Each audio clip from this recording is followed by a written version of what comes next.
श्रीमान जी की आयु 63 साल कंप्लीट हो चुकी है और अब 64 चल रहा है। इन्होंने ये पूछा है कि हाथ में एक बल्ले के जैसा साइन बन रहा है, इस प्रकार एक बल्ले का साइन बन रहा है।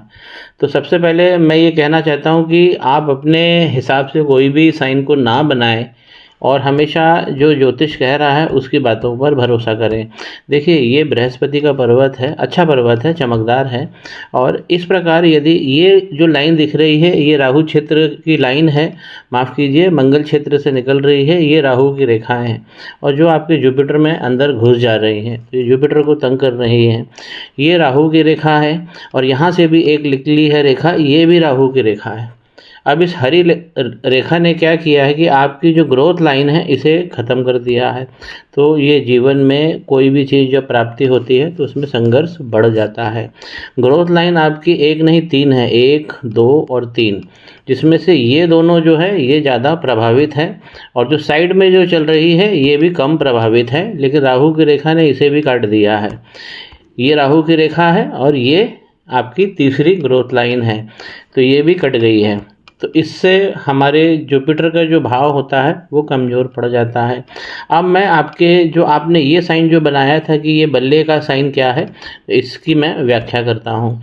देखिए, ये लाइन भी राहु की लाइनें हैं जो ऑलरेडी ग्रोथ लाइन को काट चुकी हैं, आप देख रहे हैं। तो ये नीचे की जो लाइन आप देख रहे हैं दोनों नीली, ये राहु भगवान की लाइन है जो मंगल क्षेत्र से निकल रही है और शनि पर्वत पर बढ़ रही है। यहाँ पर जो आपको ये साइन जो रेक्टेंगल दिख रहा है ये इंडिपेंडेंट साइन, इसका बल्ले से कुछ लेना देना नहीं है। ऊपर का जो साइन है आपका इस प्रकार का रेक्टेंगुलर साइन यदि शनि के पर्वत पर बनता है तो ये धन वृद्धि बहुत अच्छी देता है। तो ऊपर का जो आप हैंडल बता रहे हैं बल्ले का, वो शनि भगवान पे बना हुआ डिफरेंट रेक्टेंगल है। तो रेक्टेंगल भाव अच्छा देता है, धन संपत्ति भी देता है। शनि पर्वत पर इस प्रकार 3 लाइन है आप, और तीनों लाइनें अच्छी श्रेष्ठ हैं। और लेकिन इस प्रकार की राहु रेखा एक बड़ी, माफ़ कीजिए वक्री रेखा, ये शनि के पर्वत को नष्ट कर रही है, इनके भाव प्रभाव को नष्ट कर रही है। इतनी बड़ी रेखा क्या करती है? नॉर्मल इस प्रकार की स्पष्ट रेखा तो व्यक्ति पैसे कमाता है, प्रॉपर्टी भी बनाता है, ये भी रेखा आपको धन देगी। लेकिन जब ये वक्री रेखा काटेगी इस प्रकार, और ये वक्री रेखा सूर्य के पर्वत तक पहुंच रही है, तो आप क्या करोगे कि 1 या 2 प्रॉपर्टी बनाओगे और फिर आप शांत पड़ जाओगे। आपको ऐसा लगेगा कि बहुत सारा आपने काम कर लिया है। वो वक्री रेखा जो मूल वृद्धि है उसे रोक देती है, तो इस पर आपको काम करना चाहिए। शनि का पर्वत अभी भी आपको अच्छा धन दे रहा है। वापस मैं बृहस्पति के पर्वत पर आपको बताना चाहता हूँ कि इस प्रकार की ये जो लाइन है इंडिपेंडेंट, इसका मंगल क्षेत्र या राहु क्षेत्र से कोई लेना देना नहीं है। ये ज्ञान की रेखा है, लगातार अध्ययन कराती है, अंतिम समय तक जीवन के ये रेखा अध्ययन कराती है। इसे हम सोलोमन लाइन कहते हैं। और ये जो रेखा है ये डेंजरस रेखा है जो नीचे के फैलिंज में घुस गई है। तो बृहस्पति यहाँ पे प्रभावित है, शनि भगवान भी प्रभावित है, लेकिन भाव बहुत अच्छा दे रहे हैं। सूर्य रेखा पर भी देखिए कि अगर सूर्य रेखा सीधी खड़ी है तो भाव अच्छा मिलता है, लेकिन यहाँ से जो डिस्टर्बेंस जा रहा है, देखिए ये सब डिस्टर्बेंस जो जा रहा है सूर्य पे, तो ये भाव वृद्धि को कम कर रहा है। सूर्य की जो रेखा होनी चाहिए स्पष्ट, वो नहीं बन पा रही है। छोटे छोटे प्रोजेक्शन आपको नीचे दिखेंगे जो अपर मंगल की ओर इंगित हो रहे हैं। तो इससे भी व्यक्ति प्रॉपर्टी अच्छी बना लेता है, नाम प्रतिष्ठा भी उसे मिलती है।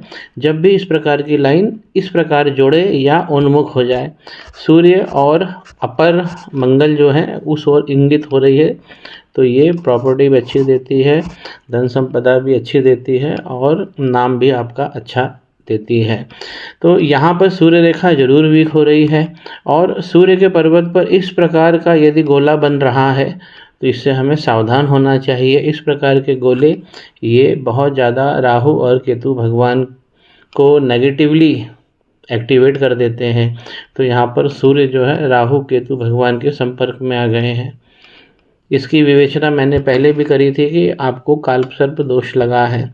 इस प्रकार की रेखा अगर निकल कर आपकी देखिए सूर्य पर्वत के नीचे घुस रही है आपकी हार्ट लाइन में, तो हार्ट की जो आपको स्वास्थ्य है उसका ख्याल रखना चाहिए। एक बात और मैं कहूँगा कि ये जो लाइनें हैं काली काली, आधी आधी लाइन काली है, देखिए जीवन रेखा आधी काली है, माइंड लाइन आधी काली है, और उसके मुकाबले में हार्ट लाइन थोड़ी, इन दोनों रेखाओं के मुकाबले हार्ट लाइन थोड़ी सी कम काली है। तो हाथ पर यदि काली रेखा हो रही है तो हमें सावधान होना चाहिए, जीवन का ये संघर्ष बहुत ज़्यादा बढ़ा देती है। हार्ट लाइन पर विष्णु सिंबल भी बन रहा है आखिरी में जाकर, जो बृहस्पति के पर्वत को ये टच कर रहा है, और इस विष्णु सिंबल के कारण ही ये जो राहु की रेखा हैं ये थोड़ा प्रभाव कम करके चल रही हैं, लेकिन इनका प्रभाव ख़त्म नहीं होगा, इस पर काम कर लेना चाहिए। तो इस प्रकार का जो विवरण मैंने दिया है कि लाइनें जब बहुत ज़्यादा काली हो जाए तो ये संघर्ष बढ़ता है। हाथ अभी भी बहुत अच्छा पावर दे रहा है, मनी का ट्रायंगल बना हुआ है, और व्यापारिक बुद्धि की लाइन, व्यापारिक योगों की लाइन अभी भी बनी हुई है। तो इनके बुध जो हैं ये बहुत बहुत अच्छे हैं, और जब जिसके बुध अच्छे होते हैं तो वो अपनी व्यापारिक बुद्धि से धन भी कमाता है। बुद्धि और वाणी बहुत अच्छी ऐसे लोगों को मिलती है। लाइन का कालापन तुरंत निकालना चाहिए और उसकी रेमेडी करना चाहिए।